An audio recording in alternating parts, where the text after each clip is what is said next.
This is the Momentum Podcast. Welcome to a very special episode of the Momentum Podcast. This episode is an inside look at the Charfen Summit, an event where we gather all of our members together to help them simplify their business so that they can grow and scale like crazy. As we concluded this virtual event, we asked our members what they're going back to their business to implement. What was the biggest takeaway? What was something that they heard or that they learned that truly impacted them? This is a unique opportunity for you to peek behind the curtain of the Charfen Summit and get some key insights into what these incredible entrepreneurs are doing to create a massive impact on the world. I hope you enjoy. I'm Alex Charfen, and this is the Momentum Podcast, made for empire builders, game changers, trailblazers, shot takers, record breakers, world makers, and creators of all kinds. Those among us who can't turn it off and don't know why anyone would want to. We challenge complacency, destroy apathy, and we are obsessed with creating momentum so we can roll over bureaucracy and make our greatest contribution. Sure, we pay attention to their rules, but only so that we can bend them, break them, then rewrite them around our own will. We don't accept our destiny, we define it. We don't understand defeat because you only lose if you stop, and we don't know how. While the rest of the world strives for average and clings desperately to the status quo, we are the minority, the few, who are willing to hallucinate there could be a better future. And instead of just daydreaming of what could be, we endure the vulnerability and exposure it takes to make it real. We are the evolutionary hunters, clearly the most important people in the world, because entrepreneurs are the only source of consistent, positive human evolution, and we always will be. For you, what are you taking home from this? Yeah, I think that it's interesting because I was coming into the conference, I was actually feeling not as confident like in my role, specifically because I wasn't doing as much of the doing anymore. And wondering, we're talking about like value, like how are you showing your value, within the company if you're not like doing the work? It's new for me to be in a strategic position. And so the main thing I'm taking away is getting into alignment. I feel like every presenter touched on communication, getting that feedback, whether it's a CEO to the operator to CEO, your community, your family. Like I think alignment is like my word that I'm taking from, as I feel like sums up everything. So awesome. Thanks for sharing, Clary. That was, I agree. When we align with the people around us, it's like one of the most powerful forces in the world. I always tell people, like, if you want to change your entire life, get hyper aligned with your significant other, with the person you care about in the world. And that alignment will carry over into the alignment of the people around you. And it's extraordinary. So awesome. Thank you for sharing. You're welcome. Jake Prescott, you're next, man. Yeah, so I have to say my biggest impact moment was when you were speaking with your wife this afternoon and addressing the intimacy that can exist in a form that I was concerned that when we put that on, we lose that emotional or intimate part of the business. And it didn't make sense to me. I know you guys have it. I feel it in the room. That was just where my fear was, that when we put this on our systems, that's lost. And when you compared it to a relationship with your kids and wife, to me, that I understand that I do have to structure my relationship with my spouse and my children to get the most out of it and to get the most intimacy out of those relationships. And so why can't I do that at work? So it's relieved that fear of the system, I'd have to say. Ooh, that's awesome. That is fantastic. If it relieved your resistance to the system, I'm excited to see you in 3 months, Jake. It's going to be a game changer. Brent, I know you just spoke, but I committed to these little blocks. So you're next on my screen. Let's hear it. What's the biggest takeaway you're coming away from this? Well, I would say those 3 words this afternoon: time, connection, trust. Be more consistent. That was my message I heard today. I had to be more consistent from the first day too, but time, connection, and trust really brought it together in your presentation. So awesome, Brent. And thank you for your presentation, man. I'm still processing. It was awesome. Robert Hartwell, what are you taking out of this? the question actually that you posed, which is where am I making things hard for you? That was huge. So on the last break, actually, I think Dallin and I had like the most fruitful 20 minutes that we've ever had. And what was interesting is I asked him, you know, hey, what, essentially the question that you're asking us right now, you know, and I said, hey, I think it, you know, kind of boils down to communication and accountability when we were talking about the CEO operator relationship. And he said, oh, I actually process, babe, what was the other word that he used? Processing style and shitters. Where's Dallin? That there's a difference, that we have different processing styles, and there was something else, but I forgot it. I lost it. All right, it was really good. It was anyway. All of that to say, it was good processing style. And so we sat down, and I said, "Hey, how am I making things hard for you?"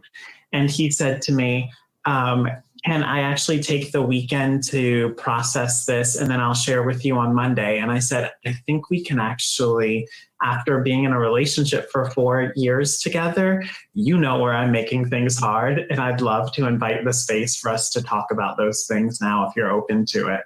And then he just was like, okay. So he sat down, and like point number one was like, his mouth gets really dry when he gets nervous to talk to me. And then like that one came out, and then 2, 3, and 4 all came out. And I was like, oh, I can fix that shit. This is great. Okay, amazing. You know, I was like totally sweating, but I'm just so happy that we both gave each other that space, but I would have not been able to do that. And it would have been a conversation that we delayed till Monday, that then, because of the nature of where we are right now, would have been delayed till next Friday versus where am I holding us up? So thank you for that. Oh, you got it, Robert. And congratulations on having the courage as a leader to invite that conversation and then to really hold space for it to happen in the moment. That's not a normal way that leadership is done these days. And that's fantastic. So Dustin Hart is the next one in my square. I think he knew because he bailed right as I was about to call on him. So Teresa Sandifer, I have to go over Dustin's square and go to you. Dustin, I'm coming to you next. Okay, thanks. Mine is more about shoring up operations, just doing the cadence. So in our daily huddle, we ask, you know, where do we need to help each other, questions, constraints, or whatever. And we do that, but I find that we seem to be picking up on interrupting each other still throughout the day, which is fine. We're in the same office. It's easy to do that, but I just being more intentional in the daily huddle, you know, are there some things we could ask now, or is, you know, maybe we could look at, are these questions we have in the day, can we wait till the next daily huddle or at the end of the day? And so we're interrupting each other's thought flow. And I'm seeing it coming back. It was a really bad habit before we started the cadence. Everyone going to Bradford all throughout the day. Everything came through him in constant interruptions. And we gotten better, and I'm starting to see that creep back in. So that was my takeaway. I love it. So it's protecting Bradford from that constant interruption, so he has the time and space to be creative like he needs to. I'm in. I love it. Morgan, can you unmute and share what was the biggest one for you? And it's so good having you here. Yeah, so this is my first summit. So just thanks to everybody. This has been super, super awesome. Everybody's been so cool. My biggest takeaway, or one of the 5 million that I've gotten, is just the systematic way that Haley and Katie handle all of your ideas that kind of come at them daily. So the systematic way that they don't just sort of like, no, can't do that. They do look and go through the priorities, then walk you through like, well, if we can do this, but this is what will suffer. So just that systematic way of doing that just was like, was so good. That's awesome. And it keeps us moving in the right direction. And then it also, when we actually need to change things, I understand what's happening. That was awesome. Dustin, welcome back to you. I told you I was coming next and I forgot. It's all good. Sorry, I had to turn my baby over. No worries. the coolest part of like probably my life is getting such a close look at you and Haley and your interactions together. And so kind of every time I come to a summit, it's cool because I'm reminded of like how dedicated I need to be to building that relationship with our CEO. And it's not just business, and it, you know, like the personal sides inevitably come in there. Because then that trust enables you to have the hard conversations, and it allows you to say the things like, hey, hang on a second. Like, you're not thinking clearly, slow down. Like, let's take a wider look at this picture. So that's like the biggest reminder for me is like, hey, stay committed to building that relationship and stay plugged into that. So that was my biggest thing. Oh, that's so good. You know, when you build that relationship, it allows you to be heard. It allows you to be heard. You know, John Gottman, who is an incredible author and therapist, and he and his wife have written a number of books on relationships. And I look at them as business books. Like the problem for me is every time I read a book, I just turn it into a business book. I read this book called The Fighter's Mind, and it's all about like prize fighting. And I turned it into a business book. I'm like, look, here's all the business stuff in it. Well, John Gottman's books on relationships, to me, they're just business books. And Gottman has this thing called the 5-to-1 rule. And so check this out. In the research that they've done, in order for a corrective comment to be heard, you have to have 5 positive interactions for every minor correction. And I think about that all the time with my kids, because I'm like, man, some days with Kennedy, I'm just correcting her from the second she gets up to the second she goes to sleep. And so like, I really think like, how do I get positive interactions in there? How do I spend time with them? How do I not do that? Well, same thing in the business and in the relationship that you have with somebody else. So in the relationship I have with Haley today, when she says, hey, I need to talk to you about something, I know immediately, like there's probably some correction coming. There's probably some place where either she's uncomfortable or I've stepped out of line or I've made something uncomfortable for her. But because we've had all of this positive interaction and all of this history together, I actually welcome those conversations now. I don't approach them with trepidation like I used to. So any of you who haven't checked out any of Gottman's books, I'm looking up at the Gottman section of my bookshelf here. They really are extraordinary, and they really do provide kind of a framework for relationships, whether it's a romantic one or not. You can just remove all the parts about marriage and being in a romantic relationship, and it's any relationship. Like being at your house one time and you handed me a book and you said, you want to read the best business book I have ever read? And you handed me, I think it's The 7 Principles for Making Marriage Work by John Gottman. I'm like, here's the best business relationship book. And Dustin looks at it. He's like, it's not a business book. Exactly. Because the business relationship books suck. This one's really good. Let's see here. Who's next on the row here? Catherine Crouch. Yeah, I would say my biggest takeaway from the week is when you're getting a bunch of inbound messages like on Slack throughout the day, that it's more of a ownership issue. And that person probably doesn't fully understand what is expected or what's needed. They don't have all the resources that set them up in order to succeed. And so just taking a step back before we dive, we have all those components outlined before we ask them to do something so that, you know, we're not going back and pinging each other through the day. And so I think it was, you mentioned creating systems and accountability around eliminating the symptom of people not owning stuff, because we have a lot of problem with following up on the status of things, or like, why aren't people contributing to this? And I think it all drives back to that message. So good, Catherine.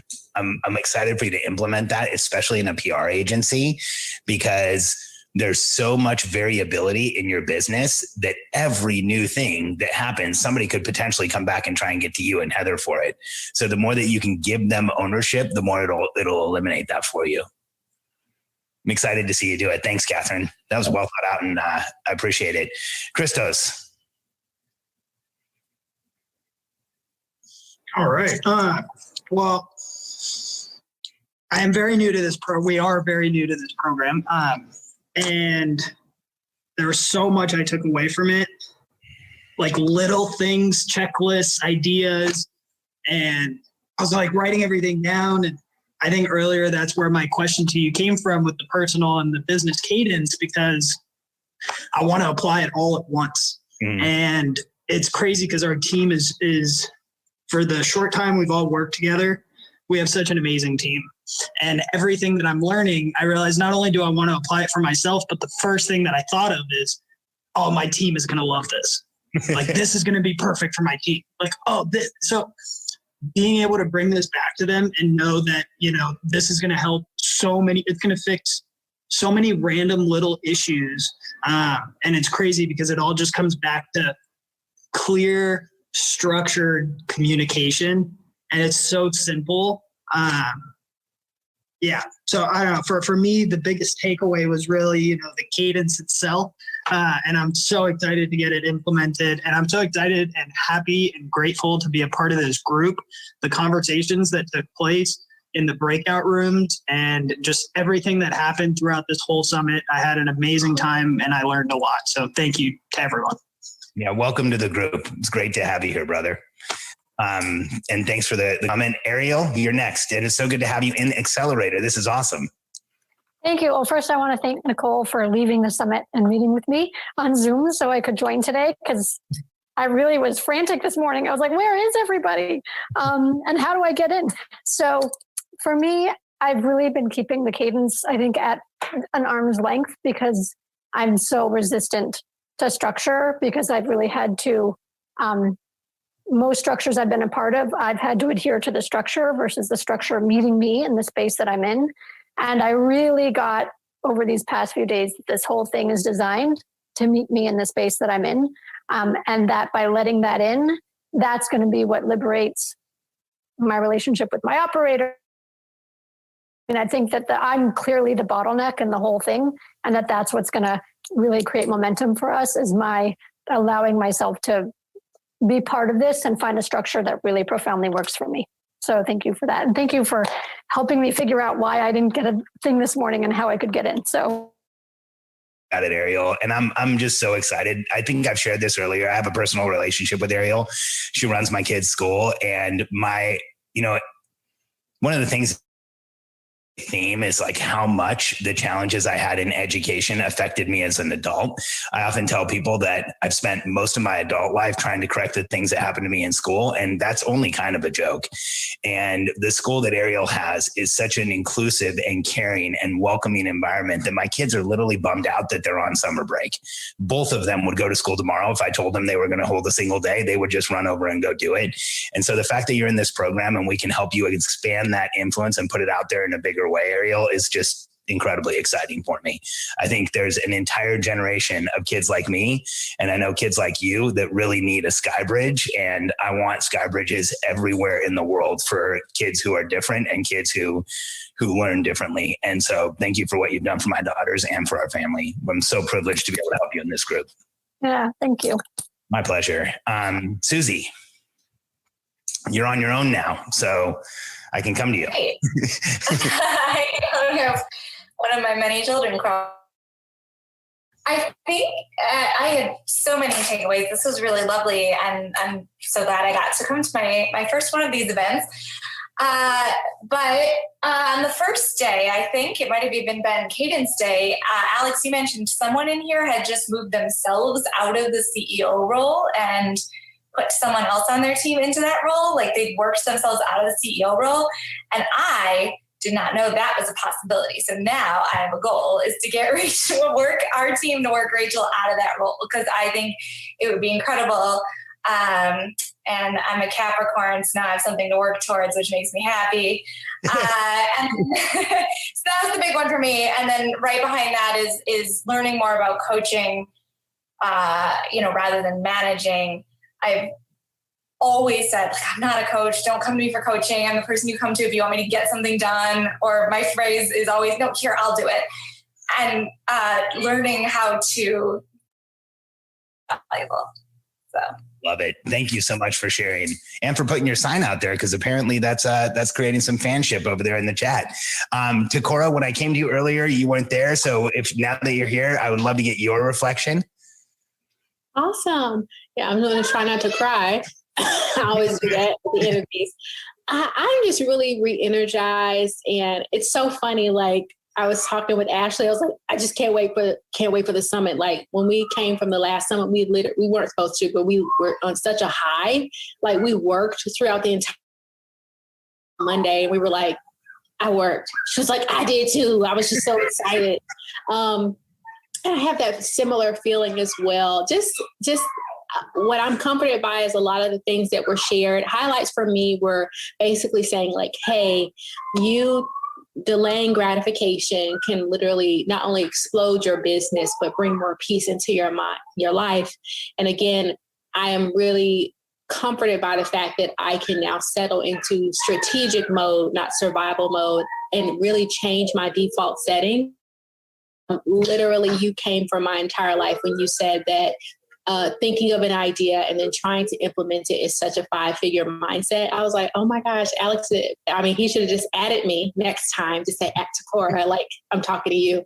So that really changed my perspective, because that's what I often go back to. I have this idea I want to implement. It's like, no.